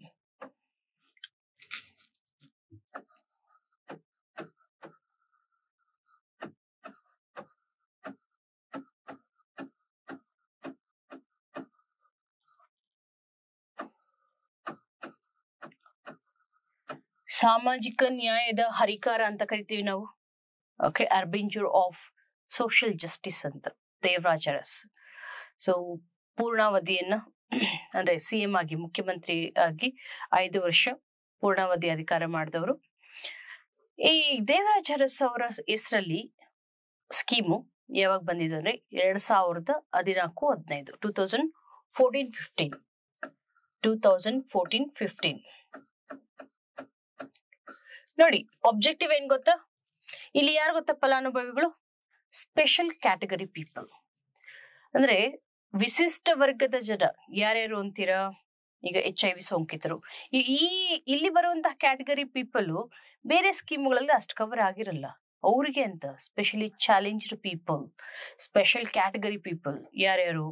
ದೇವದಾಸಿಗಳಾಗಿರ್ಬೋದು, acid victims ಆಗಿರ್ಬೋದು, HIV ಪೀಡಿತರಾಗಿರ್ಬೋದು. ಓಕೆ, ಇವರೆಲ್ಲ ಕೂಡ ನೊಮ್ಯಾಡಿಕ್ ಟ್ರೈಬ್ಸ್, ಅಲೆಮಾರಿ ಜನಾಂಗ ಆಗಿರ್ಬೋದು, ಸಫಾಯಿ ಕರ್ಮಚಾರಿಗಳು. ಸೊ ಇವರೆಲ್ಲ ಕೂಡ ಈ ಒಂದು ಯೋಜನೆಯ ಫಲಾನುಭವಿಗಳಾಗಿರ್ತಾರೆ. ಬಾಂಡೆಡ್ ಲೇಬರ್ಸ್, ಜೀತ ಪದ್ಧತಿ, ವಿಡೋಗಳು, ಆರ್ಫನ್ಸು, ಮತ್ತೆ ಫುಟ್ಪಾತ್ ಅಲ್ಲಿರೋರು, ಟ್ರಾನ್ಸ್ಜೆಂಡರ್ಸು, ತೃತೀಯ ಲಿಂಗಿಗಳು, ಫುಟ್ಪಾತ್ಗಳಲ್ಲಿ ಜೀವಿಸ್ತಿರೋರು. ಓಕೆ, ಇವರೆಲ್ಲರೂ ಕೂಡ ಈ ಒಂದು ಬಾಂಡೆಡ್ ಲೇಬರ್, ಜೀತ ಕಾರ್ಮಿಕರು. ಸೊ ಆರ್ಫನ್ ಪೀಪಲ್ ಅಂದ್ರೆ ಅನಾಥರು, ಇವ್ರಿಗೆಲ್ಲ ಕೂಡ ಈ ಒಂದು scheme for special category people. ಈ ಸ್ಕೀಮ್ ಅಂದ್ರೆ ಸಾಮಾನ್ಯವಾಗಿ ಈ ತರ ಕ್ಲಾಸಿಫೈ ಮಾಡಲಿಲ್ಲ. SC STಗೆ ಅಥವಾ ಮೈನಾರಿಟೀಸ್ಗೆ, ಜನರಲ್ಗೆ ಅಂತ ಕ್ಲಾಸಿಫೈ ಮಾಡಲಿಲ್ಲ. ಬದಲಿಗೆ they have given funds for these special category people. So ಒಂದು ಎಕ್ಸಾಂಪಲ್ 4 ಎಲ್ಲ ಬರೀಬೇಕು ಅಂತೇನಿಲ್ಲ. HIV affected people, ಓಕೆ, ದೇವದಾಸಿಸ್, ಆಸಿಡ್ ವಿಕ್ಟಿಮ್ಸ್. ಸೊ ಅದರ ಜೊತೆಗೆ ಈ ಒಂದು ಜೀತ ಕಾರ್ಮಿಕರು, okay, bonded labours, third genders, ತೃತೀಯ ಲಿಂಗಿಗಳು, ಆರ್ಫನೇಜ್ ಅಂದ್ರೆ ಆರ್ಫನೇಜ್ ಅಲ್ಲಿ ಇರೋರು, ಅಂತವ್ರಿಗೂ ಕೂಡ ಮನೆ ಕಟ್ಸ್ಕೊಡ್ಬೋದು. ಆರ್ಫನ್ಸ್, ಅನಾಥರು, ಇಂಥವ್ರಿಗೆಲ್ಲ ಈ ಒಂದು ಸ್ಕೀಮು ಬಹಳ ಅನುಕೂಲವಾಗಲಿದೆ. ಆದ್ರೆ ಇಲ್ಲಿ ಕ್ವಶನ್ ಎಲ್ಲಿ ಕೇಳ್ಬೋದು ಅಂತಂದ್ರೆ, ಈ ಬೆನಿಫಿಷರೀಸ್ ನ ಯಾರು ಸೆಲೆಕ್ಟ್ ಮಾಡ್ತಾರೆ ಅಂತ. ಓಕೆ, ಸೊ ಇದರ ಫಲಾನುಭವಿಗಳನ್ನ ಸೆಲೆಕ್ಟ್ ಮಾಡೋದು ಯಾರು ಅಂತಂದ್ರೆ district committee headed by DC. District committee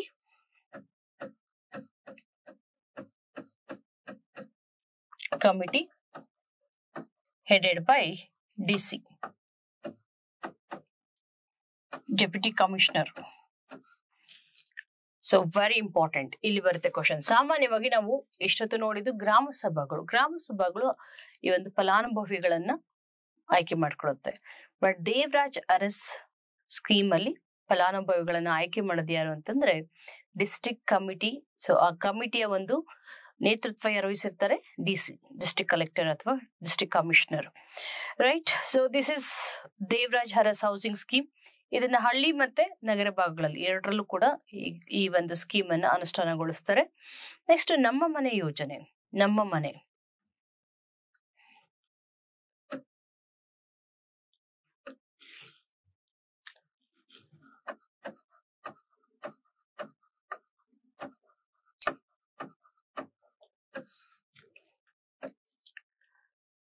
ನನ್ನ ಮನೆ ಸ್ಕೀಮ್ ಅಲ್ಲಿ ಇಲ್ಲಿ ಕೂಡ ಸೊ ಏನ್ ನೋಡ್ಕೋಬೇಕು ಅಂತಂದ್ರೆ, ಇದು ಯಾರಿಗೆ ಗೊತ್ತಾ? ಲೋ ಇನ್ಕಮ್ ಗ್ರೂಪ್ ಅವ್ರಿಗೆ. ಓಕೆ, ಲೋ ಇನ್ಕಮ್ ಗ್ರೂಪ್ ಅಥವಾ ಇನ್ನೊಂದು APL ಅಂತ ಕೂಡ ಕರಿತೀವಿ, above poverty line. Indira Gandhi scheme ಯಾರಿಗೆ? BPL ಅವ್ರಿಗೆ. ಓಕೆ, ಸೊ ಆದ್ರೆ ಇದು ಅಬೋವ್ ಪಾವರ್ಟಿ ಲೈನ್ ಅವ್ರಿಗೆ ಕೂಡ ಇದೆ, ಬಡತನ ರೇಖೆಗಿಂತ ಸ್ವಲ್ಪ ಮೇಲಿರೋರು. ಓಕೆ, ತುಂಬಾ ರಿಚ್ ಅಲ್ಲ ಅಥವಾ ತುಂಬಾ ಪೋರ್ ಅಲ್ಲ. ಸೊ ಇದನ್ನ APL, ಅಬೋವ್ ಪಾವರ್ಟಿ ಲೈನ್ ಅಂತ ಕರಿತೀವಿ, also called as low income group. Okay, so ಇದನ್ನ ಯಾವಾಗ ಜಾರಿಗೊಳಿಸಿದ್ದು ಅಂತಂದ್ರೆ 2010-11.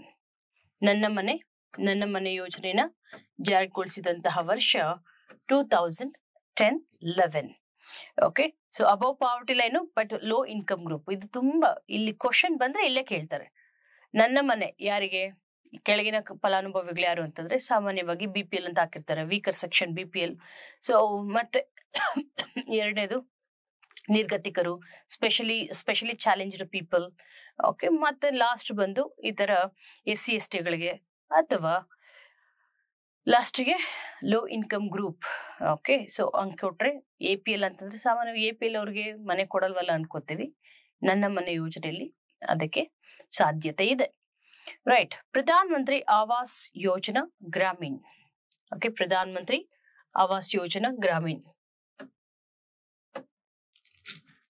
ಪ್ರಧಾನ ಮಂತ್ರಿ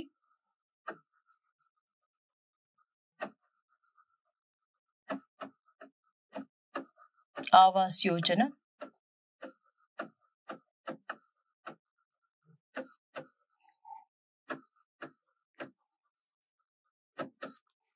ಪ್ರಧಾನ ಮಂತ್ರಿ ಆವಾಸ್ ಯೋಜನಾ. ಇದು ಪ್ರಧಾನ ಮಂತ್ರಿ ಅಂದ್ರೆ ಗೊತ್ತಾಗುತ್ತೆ ನಿಮ್ಗೆ, ಸೆಂಟ್ರಲ್ ಗವರ್ಮೆಂಟ್ ಸ್ಕೀಮ್ ಅಂತ.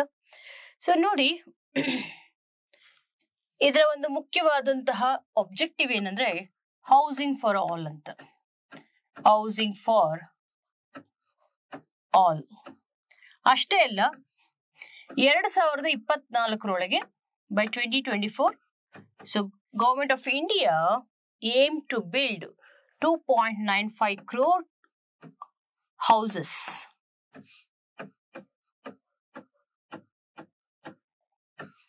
ಸೊ 2.95 ಕೋಟಿ ಮನೆಗಳನ್ನ ಕಟ್ಕೊಡ್ಬೇಕು ಅಂತ. ಎಸ್ಪೆಷಲಿ ಎಲ್ಲಿ? ಗ್ರಾಮೀಣದ್ದು. ಗ್ರಾಮೀಣ ಅಂದ್ರೆ ರೂರಲ್ ಏರಿಯಾಸ್ ಅಲ್ಲಿ. ಸೊ ಈ ಟಾರ್ಗೆಟ್ ಇಂಪಾರ್ಟೆಂಟ್. 2024 ಗ್ರಾಮೀಣ ಪ್ರದೇಶದಲ್ಲಿ, ರೂರಲ್ ಏರಿಯಾಸ್ ಅಲ್ಲಿ ಎಷ್ಟು ಮನೆಗಳನ್ನ, ಪಕ್ಕಾ ಹೌಸಸ್, ಮನೆಗಳಲ್ಲಿ ಹೇಳ್ತಾರೆ ಒಂದು ಕಚ್ಚಾ ಹೌಸ್, ಇನ್ನೊಂದು ಪಕ್ಕಾ ಹೌಸ್ ಅಂತ. ಕಚ್ಚಾ ಹೌಸ್ ಅಂತಂದ್ರೆ ಹುಲ್ಲಿನ ಮನೆ, ಸೊ ಗುಡಿಸ್ಲು, ಅದನ್ನ ಕಚ್ಚಾ ಹೌಸ್ ಅಂತ ಕರಿತೇವೆ. ಮೋಲ್ಡ್ ಹಾಕಿದ್ರೆ ಪಕ್ಕಾ ಹೌಸ್. ಸೊ 2.95 ಕ್ರೋರ್ ಅಷ್ಟು. ಓಕೆ, ಸೊ ಆಲ್ಮೋಸ್ಟ್ 3 ಕೋಟಿ ಮನೆಗಳನ್ನು ಕಟ್ಟಬೇಕು ಅಂತ ಒಂದು ಮಹತ್ವಾಕಾಂಕ್ಷೆಯ ಗುರಿಯನ್ನ ಇಟ್ಕೊಂಡ್ಲಾಗಿದೆ. Okay, so under this Pradhan Mantri housing Yojana. So ಇಲ್ಲಿ ನೋಡಿ ಎಷ್ಟು ಕೊಡ್ತಾರೆ ದುಡ್ಡು ಇದಕ್ಕೆ ಅಂತಂದ್ರೆ 1.2 ಲಕ್ಷ, ಅಂದ್ರೆ 1,20,000. ಸೊ ಇದನ್ನ ಪ್ಲೈನ್ ಏರಿಯಾಸ್ ಅಲ್ಲಿ ದುಡ್ಡು ಜಾಸ್ತಿ ಬೇಕಾ ಅಥವಾ ಇಲಿ ಏರಿಯಾಸ್ ಅಲ್ಲಿ ಜಾಸ್ತಿ ಬೇಕಾ? ಇಲಿ ಏರಿಯಾಸ್ ಅಲ್ಲಿ.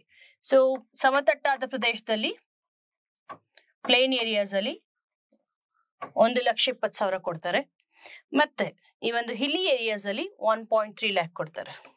10,000 ಜಾಸ್ತಿ ಇರುತ್ತೆ ಗುಡ್ಡಗಾಡು ಪ್ರದೇಶದಲ್ಲಿ, ಹಿಲಿ ಏರಿಯಾ. ಸೊ ಈ ರೀತಿ ಅನುದಾನವನ್ನ ಹಂಚಿಕೆ ಮಾಡ್ತಾರೆ. ಓಕೆ, ಸೊ ಇಲ್ಲಿ ಮತ್ತೆ ವೆರಿಫಿಕೇಶನ್ ಅಥವಾ ಈ ಒಂದು ಬೆನಿಫಿಷಿಯರ್ಸ್ ನ ಯಾರು ಐಡೆಂಟಿಫೈ ಮಾಡ್ತಾರೆ ಅಂದ್ರೆ it is none other than gram sabha. Right. ಆಮೇಲೆ one more point you must remember, ಈ ಪ್ರಧಾನ ಮಂತ್ರಿ ಆವಾಸ್ ಯೋಜನೆಯಲ್ಲಿ 60% of the fund, majority of the fund will be earmarked to SC/ST. SC/ST ಅವರಿಗೆ ಇದರಲ್ಲಿ ಆಲ್ಮೋಸ್ಟ್ ಹೌಸಸ್ ಕಟ್ಕೊಡ್ತಿದಾರಲ್ಲ, 60% ಫಲಾನುಭವಿಗಳು SC/ST ಅವರಾಗಿರ್ತಾರೆ. 60% is here marked for SC/ST. Very important. ಈ point ಯಾರು ಗಮನಿಸಲ್ಲ. Okay, 60% target ಯಾರು ಇದರ beneficiaries SC/ST ಆಗಿರ್ತಾರೆ. ಓಕೆ, ನೆಕ್ಸ್ಟ್ ಇನ್ನು ಉಳಿದವರು ಡಿಸಬಿಲಿಟೀಸ್ ಇರೋರು, ವಿಡೋಗಳು, ಮಹಿಳೆಯರು, ಇವರೆಲ್ಲ ಕೂಡ ಇನ್ನು ಉಳಿದಂತೆ ಇದರ ಒಂದು ಫಲಾನುಭವಿಗಳಾಗ್ತಾರೆ. Okay, very important. ನೆಕ್ಸ್ಟ್ ಎಷ್ಟು ನಾವು ಹೌಸಿಂಗ್ ಅಲ್ಲಿ ಇನ್ನೊಂದ್ಸತಿ ಗ್ಲಾನ್ಸ್ ಆಗ್ತೀವಿ ನೋಡಿ. ಫಸ್ಟ್ ನೋಡಿದ್ ನಾವು ಬಸವ ಅಥವಾ ಆಶ್ರಯ, ಬಸವ ವಸತಿ ಅಥವಾ ಆಶ್ರಯ ಸ್ಕೀಮ್ ಅಂತ. ಸೊ ತುಂಬಾ ಹಳೆ ಸ್ಕೀಮ್ ಆಗಿದೆ. ಸೊ ಅದೇನೆ ಓಲ್ಡೆಸ್ಟ್ ಸ್ಕೀಮ್ ಅಂತ ತಗೊಂಡ್ರೆ, ಅದಾದ್ಮೇಲೆ ನೆಕ್ಸ್ಟ್ ನೋಡಿದ್ದು ನಾವು ಅದಕ್ಕಿಂತ ಮುಂಚೆ ಇದರ ಒಂದು ಉಸ್ತುವಾರಿ ಮನೆಗಳು ಕಟ್ಕೊಡೋದು ಗ್ರಾಮೀಣ ಪ್ರದೇಶದಲ್ಲಿ, ನಗರ ಪ್ರದೇಶಗಳಲ್ಲಿ ಕೇಂದ್ರ ಅನುದಾನ ಮತ್ತು ರಾಜ್ಯ ಅನುದಾನ ಇವೆರಡು ತಗೊಂಡು ಮನೆ ಕಟ್ಕೊಡೋದು ಯಾರು ಅಂತಂದ್ರೆ Rajiv Gandhi housing corporation limited. Okay, so Basava ಆಶ್ರಯ ಅಥವಾ ವಸತಿ ಯೋಜನೆ ಅಂತ ನೋಡಿದ್ವಿ. ನೆಕ್ಸ್ಟ್ ಅದಾದ್ಮೇಲೆ ನಮ್ಮ ಇಂದಿರಾ ಆವಾಸ್ ಯೋಜನೆ. ಓಕೆ, ಸೊ ಮೂರನೇದು ಅಂದ್ರೆ ರ್ಯಾಂಡಮ್ ಆಗಿ ಹೇಳೋದಾದ್ರೆ ದೇವರಾಜ್ ಅರಸ್ ಯೋಜನೆ. ಓಕೆ, ಸೊ ಅಂಬೇಡ್ಕರ್ ಆವಾಸ್ ಯೋಜನೆ, SC/ST ಗಳಿಗೆ ಅಂಬೇಡ್ಕರ್ ಆವಾಸ್ ಯೋಜನೆ. ರೈಟ್. ಸೊ ಆಮೇಲೆ ನನ್ನ ಮನೆ ಯೋಜನೆ, APL ಅವರಿಗೆ ನನ್ನ ಮನೆ ಯೋಜನೆ. ಇಂದಿರಾ ಆವಾಸ್ ಯೋಜನೆ ಯಾರಿಗೆ? ಸೊ ಇದು ಅಂದ್ರೆ BPL ಅವ್ರಿಗೆನೆ ಹೈಯೆಸ್ಟ್ ಜಾಸ್ತಿ ಯಾರಿಗೆ ಕೊಡ್ತಾರೆ ಅಂತಂದ್ರೆ SC/ST ಕೊಡ್ತಾರೆ. ಓಕೆ, ನನ್ನ ಮನೆ ಆದ್ಮೇಲೆ ಲಾಸ್ಟ್ಗೆ ಯಾವ್ದು ನೋಡಿದ್ ನಾವು, ದ ಲಾಸ್ಟ್ ಸ್ಕೀಮ್ ಪ್ರಧಾನ ಮಂತ್ರಿ ಆವಾಸ್ ಯೋಜನಾ ಗ್ರಾಮೀಣ್. ಓಕೆ, ಎಸ್, ಇಷ್ಟು ಹೌಸಿಂಗ್ ಸ್ಕೀಮ್ ಆಯ್ತು. ಕೊನೆಯದಾಗಿ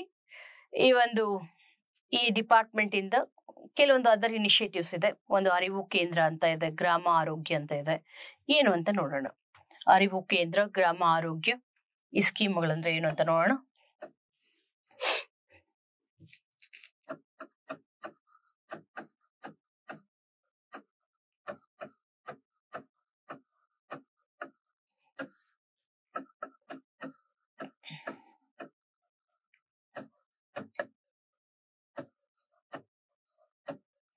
ಅರಿವು ಕೇಂದ್ರ ಕ್ವೈಟ್ ಸಿಂಪಲ್. ಅರಿವು, ಜ್ಞಾನದ ಕೇಂದ್ರಗಳು ಯಾವುದು? ಲೈಬ್ರರೀಸ್, ಹೌದಾ, ಗ್ರಂಥಾಲಯಗಳು. ಸೊ ಗ್ರಂಥಾಲಯಗಳಿಗೆ ಸಂಬಂಧಿಸಿದಂತಹ ಒಂದು ಯೋಜನೆ ಇದಾಗಿದೆ. ಆದ್ರೆ ಗ್ರಂಥಾಲಯಗಳಿದಾವಲ್ಲ, ಇನ್ನೇನು ಇದಕ್ಕೆ ಅಂತ ಹೊಸದಾಗಿ ಸ್ಪೆಸಿಫಿಕ್ ಆಗಿ ಏನು ಸ್ಕೀಮ್ ತಂದಿದ್ದಾರೆ ಅಂದ್ರೆ ಡಿಜಿಟಲೈಸೇಷನ್ ಆಫ್ ಲೈಬ್ರರೀಸ್. ಈ ಒಂದು ಲೈಬ್ರರಿಗಳ ಡಿಜಿಟಲೀಕರಣ. ಸೊ ನಾವೀನ್ಯಗೊಳಿಸೋದು, ಅವುಗಳನ್ನ ಆಧುನಿಕ ಸ್ಪರ್ಶವನ್ನ ನೀಡೋದು. Right, that is called digitalisation of libraries. That scheme is known as ಅರಿವು ಕೇಂದ್ರ. ಓಕೆ, ಸೊ ಅರಿವು ಕೇಂದ್ರ ಅಂತಂದ್ರೆ ಗ್ರಂಥಾಲಯಗಳನ್ನ ಡಿಜಿಟಲೈಸ್ ಮಾಡೋದು. ಮತ್ತೆ ಗ್ರಾಮ ಆರೋಗ್ಯ ನೋಡಿ, ಸಾಮಾನ್ಯವಾಗಿ ನಾವೆಲ್ಲ ಇದನ್ನ ತಿಳ್ಕೊಳ್ಳೋದು ಮೋಸ್ಟ್ಲಿ ಈ ಒಂದು health facility for rural people ಅಂತಾನು, especially for NREGA workers. Okay, NREGA workers ಜಾಸ್ತಿ ಇದ್ದಾರಲ್ವಾ. ಈಗ ಆ ಒಂದು ನರೇಗಾ ವರ್ಕರ್ಸ್ ನ ಕಲ್ಯಾಣ ಅಥವಾ ಅವರ ಒಂದು ಹಿತಾಸಕ್ತಿ ಕಾಪಾಡ್ಕೊಬೇಕಾದ್ದು ನಮ್ಮ ಸರ್ಕಾರಗಳು. ಅದಕ್ಕೋಸ್ಕರ ಏನ್ ಮಾಡಿದೆ ಅಂದ್ರೆ ಈ ಗ್ರಾಮ ಆರೋಗ್ಯ ಅಂತ ತಂದಿದೆ, MG ನರೇಗಾ. ಎಸ್ಪೆಷಲಿ ಏನು ಗೊತ್ತಾ, ಈ ಗ್ರಾಮ ಆರೋಗ್ಯ to combat non-communicable diseases. So a word important, non-communicable diseases. To prevent non-communicable diseases. ಏನು ಅಂತ ಹೇಳ್ತಾನೆ.